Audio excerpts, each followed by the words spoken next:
can now generate the report. Right. Hawke's Bay Biodiversity Strategy, which is an attachment here. I'll hand that over to Mr. Maxwell. Thank you, Chair. So again, this is another item that we had planned to put before the Regional Planning Committee.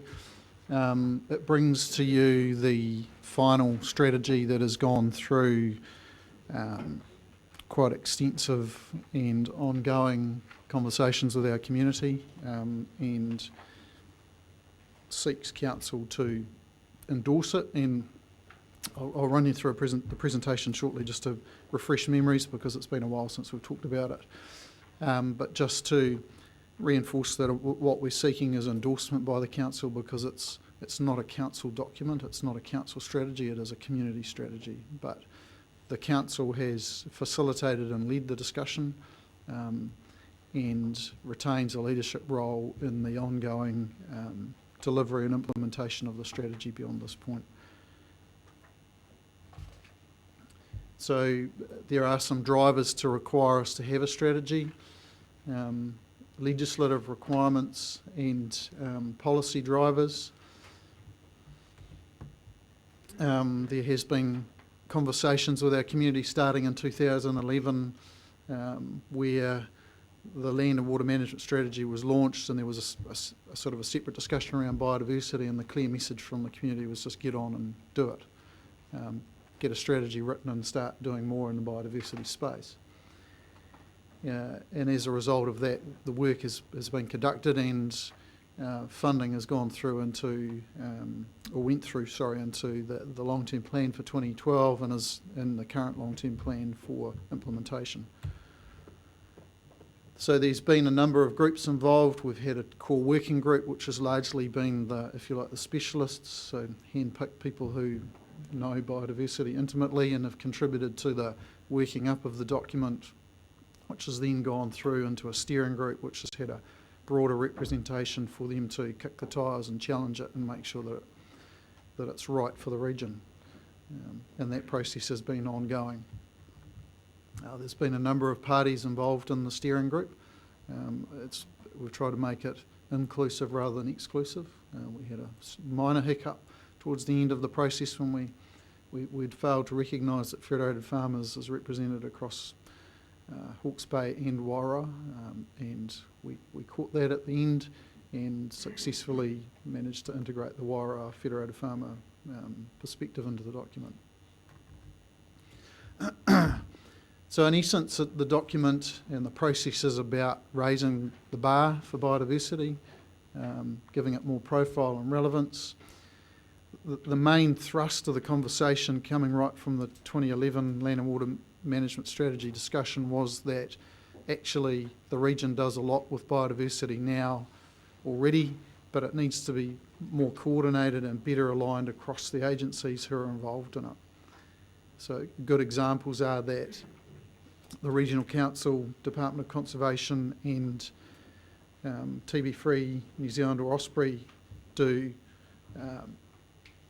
pest control for possums for different reasons, often similar reasons, but there is and was little oversight and coordination of that. That's changed substantively with the delivery of the Nature Central program, which is up and running, and it's a good example of how we can do more. We can get more or a greater outcome with the same resource through better coordination and alignment of key agencies. It's a non-statutory document, so there's nothing in here that binds anybody into it, but I describe it as a document of opportunity. The structure matches what you might expect to see from a strategy, describes where we are now, and sets out how we might go about getting to where we want to be, in terms of our future state. The vision's pretty simple and clear. We've included a lot of graphics in the document to visualise the processes we want to follow to achieve the outcomes, because I guess the challenge now is we've delivered a strategy which sets out where we want to go. We now need to get on and do the work to get there. A range of objectives rather that cover the key facets of biodiversity for the region around species, habitats, community, tangata whenua, those sorts of things. So we've tried to capture all of those elements.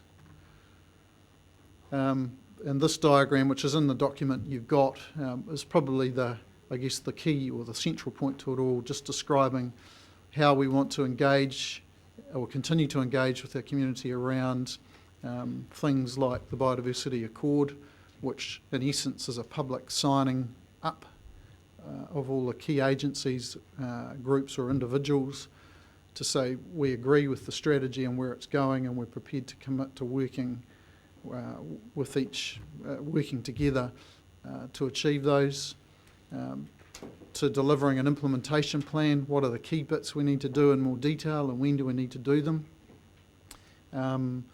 To setting up a trust, and so we've called it a trust at this point. What it looks like in the future, don't know.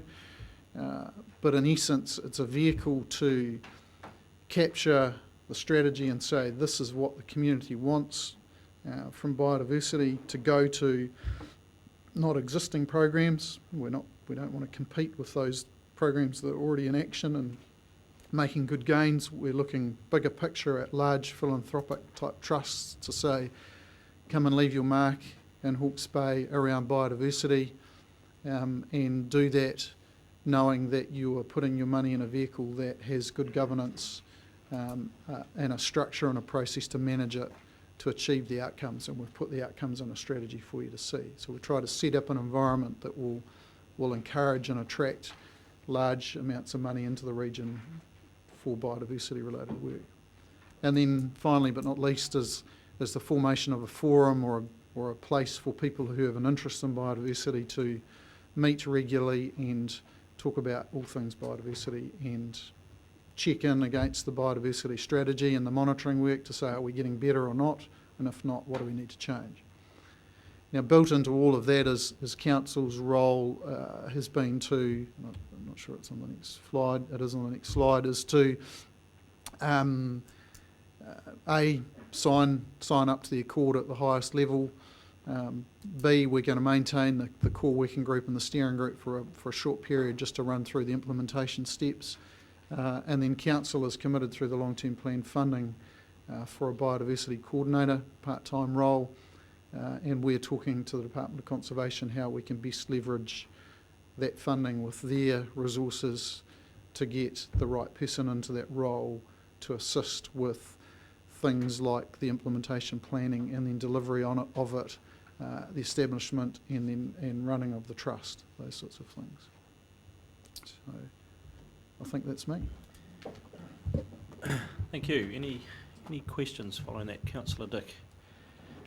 Yeah, I understand that the strategy is based on the protection and enhancement of the environment for Indigenous species only.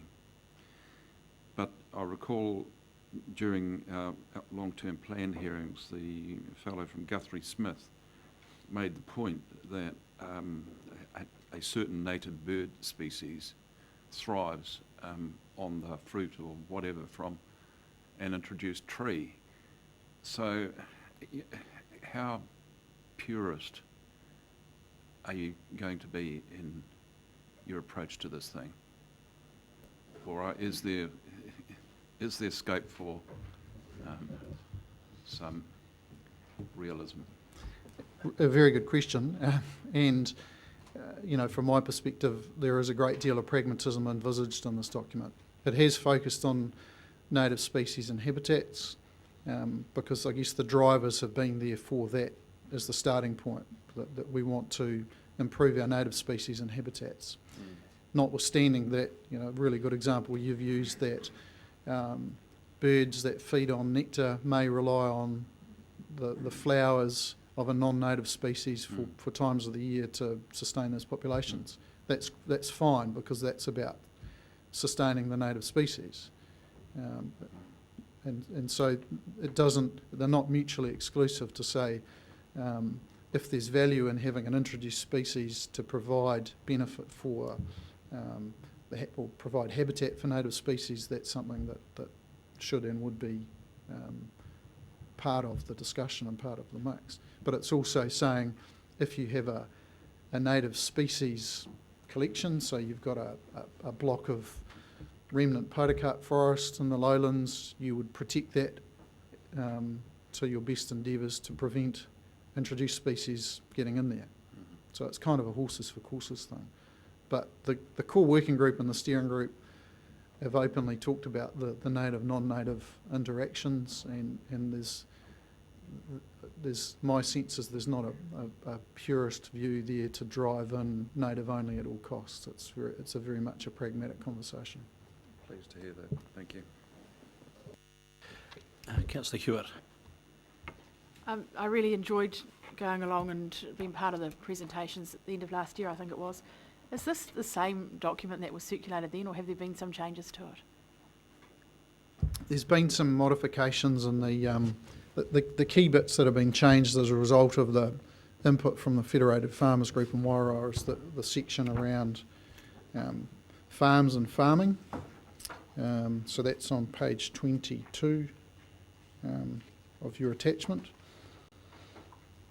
So they've added a great deal of value in there, basically just to recognise, and we did recognise right from the outset that the greatest opportunity for biodiversity gains actually exists on private land, because that's where most of the changes have occurred, and the opportunity exists to wind those changes back or to do things differently to get the biodiversity gains. The stuff that's already in conservation estate, or under regional council management, like Peka Peka Swamp and those sorts of things, well, we're already doing that work. But the opportunity, the biggest opportunity exists with the farming community. And so having the document reflect that to encourage them to want to be part of it was an important consideration. Mr. Mohi. Just in terms of the partnership in communities, and you'll be aware, particularly with the bridge pa hui we had, there's a lot of misunderstanding of things concerning the biostrategy, without sort of patting myself on the back. Ngāwhina Rāhui, thank you, somebody else did it, over the last 20 years, in terms of partnerships, we've spent over $2.5 million in the Hawke's Bay region, which is probably not well known. But starting this week, Dr. Roger Marker applied to Ngāwhina Rāhui to pay for some students, and we selected 14 to do a 17-week extramural course through EIT at the cost of $800 per student. So that's trying to get them up to speed, so when you come along and have those sort of talks, people have got a better understanding instead of fighting with accusing you of doing it through LAW instead of LOR. So this is excellent stuff, but I mean to say it needs, it's like Dr. Wilding's session before, there's more than one string to the bow, you know, so many aspects of it, and this is an excellent report, so thank you very much. Close as we're going to get, Councillor Gray. The course is completed. Full, sorry. Any other questions? Someone happy to move then? You're happy to move. Thank you, Councillor Pipe. Second to Councillor Hewitt. You wish to speak, Councillor Pipe? Yeah, sure do.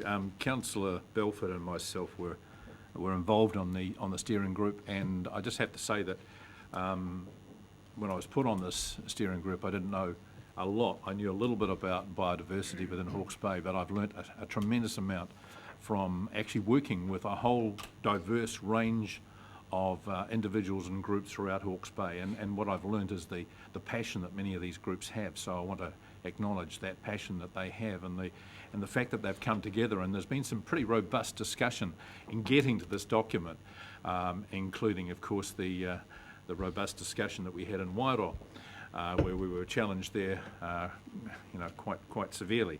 But that was good because we changed the document, or adapted the document to suit that. So it's been a very collaborative approach, And I think that the document that we finally got here is a very good one, mainly because it's very easy to read, visually it's great, and because we're going out there with this document to a whole wide range of groups within Hawke's Bay, it has to be readable and it has to be understandable, and I think we've achieved that with this document. So congratulations to all those involved. The next challenges, of course, are developing the implementation plan, setting up the Biodiversity Trust, and the third thing, of course, is getting the Biodiversity Forum. That's the wider group of people to come on board and to sign up and to work towards a better and more biodiverse Hawke's Bay. So I just want to congratulate all the different members.